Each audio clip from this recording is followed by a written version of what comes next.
பெரும்பாலான மாவட்டத்தில் கலந்து கொள்ளவில்லை.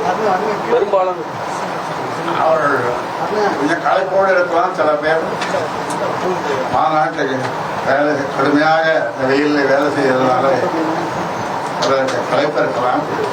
ஆனாலும் அவர்கள் தொலைபேசியிலே பேசியிருக்கிறார்கள், என்னோடு பேசியிருக்கிறார்கள்.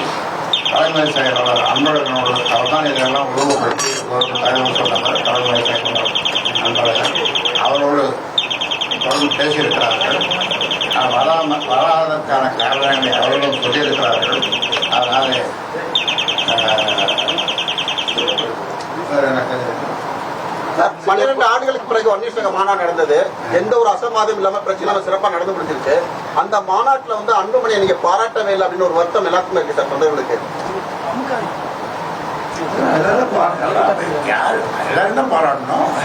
திருக்கச்சூர் ஆறுமுகத்தை மட்டும் நீங்க குறிப்பிட்டு பேர் சொல்லி பேசுறீங்க, அன்புமணி பேரை சொல்லல அப்படின்ற வருத்தம் வந்து தொண்டர் மத்தியில இருக்கு. இல்ல சார், பாராட்டுக்கு சொல்லல, வேற சொன்னேன். செயல் தலைவர் அன்புமணி என்று சொன்னேன். பாராட்டுல சார் கடைசியா பேசி முடிக்கும் போது நீங்க பாராட்டும் போது திருக்கச்சூர் குழு தலைவரே தலைவராக உட்கார்ந்தாரு, அவரை நீங்க பாராட்டல அப்படின்றது. 2 மாசமா அங்கேயே உட்கார்ந்து அவர் உடம்பு வச்சுட்டு அவன் வேலை செய்தார்களால அவரை பாராட்ட வேண்டிய. சிலர் புறக்கணிக்கிறதா சொல்றாங்க, அவங்க மேல நடவடிக்கை எடுக்கப்படும். இந்த கூட்டத்துக்கு வராம புறக்கணிப்புன்னு சில தகவல் வந்து யார் பேர்லையும் அவர்களாக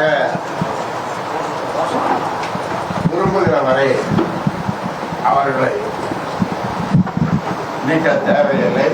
சில பேர் அவர்கள் விருப்பம் தெரிவிப்பார்கள், ஏன்னால் இனி செயல்பட முடியாது, கலைப்பாக இருக்கிறது, ஏதாவது காரணம் சரியில்லை என்று எவ்வளவு சொன்னால் அவர்கள் விருப்பப்படியே அவர் மாற்றப்படுவார்கள். அவ்வளவுதான், வேற மாற்றப்படி மாற்றணும்னு அவசியம் ஏற்படாது. சார் வழக்கமா பிற கட்சியில வந்து பதவிக்காக கோஷ்டி பூசல் வடிக்கிறது வழக்கமான ஒரு விஷயம். ஆனா நம்ம கட்சியில பதவிக்காக கோஷ்டி பூசல் இருப்பது ஒரு வழக்கமான விஷயம். ஆனா பாமக வந்து அப்பாவுக்கு மகனுக்குமே இதே ஒரு கோஷ்டி பூசல் இருக்கு அப்படின்னு சொல்லி கருத்து நிலவுது. அதெல்லாம் இல்லை, நீங்க கோஷ்டி ஒண்ணு கிடையாது. நீங்களே வந்து என்பது எப்ப வரும்னா மார்கழி மாசத்துல கஜர மாநிலத்துக்கு போகும்போது அந்த கஜர கோஷ்டி தான் வரும்.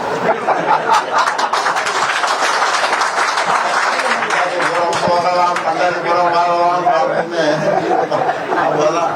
அந்த பாட்டை பாடிட்டு போவாங்க.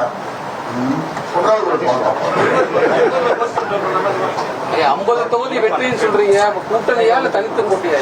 50 அளவுக்கு கட்சியை முதல் கட்டமா 50 தொகுதி, மற்ற தொகுதி கடுமையா வேலை செய்யறோம்.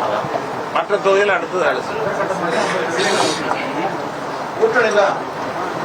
கூட்டணிங்கிறது அதாவது கல்யாணம் 50 தொகுதியிலே 40 தொகுதி குறைந்து 40 தொகுதியாவது வச்சு தரணும். கல்யாணம் அப்ப கூட்டணியில அது கூட்டணிக்கு அது ஒரு பெரிய பலம் தானே. அப்ப கூட்டணி தான், கூட்டணி நிச்சயமா கூட்டணி. 21 வந்து 10.5 இடஒதுக்கீடு தொடர்பா வந்து ஒரு அழுத்தம் கொடுத்து அந்த கூட்டணியில இது பண்ணீங்க, அந்த கூட்டணியில் இடம்பெற்றீங்க. இப்ப ஏதாவது ஒரு டிமாண்ட் இருக்குமாயா? 10.5 பெறுவதற்கு ஒரு கடுமையான போராட்டத்தை செய்வோம். அதனுடைய அறிவிப்பு வரும் என்று அந்த மாநாட்டு மேடையிலே நான் முழங்கினேன். பேசல, புரியுதா? அதாவது ஒருத்தர் சொன்னாரு காலைல, சுப்பிரமணிய ஐயர் வயசு ஒரு 75-80 அவர் என்ன சொன்னார்? சிங்கத்தின் கால்கள் பழுதுபட்டாலும் சீற்றம் குறைவதில்லைன்னு சொன்னார். நான் அவருக்கு திருப்பி சொன்னேன், சிங்கத்தின் கால்கள் பழுதுபடவே இல்லை, சிங்கத்தின் கால்கள் பழுதுபடவே இல்லை, அப்புறம் சீற்றம் அதிகமாக தானே இருக்கும் அப்படின்னு அவருக்கு சொன்னார். அப்ப சொன்னார் ஐயா, ஐயான்னா ஐயா தான் அப்படின்னா, ஐயான்னா ஐயா தான்.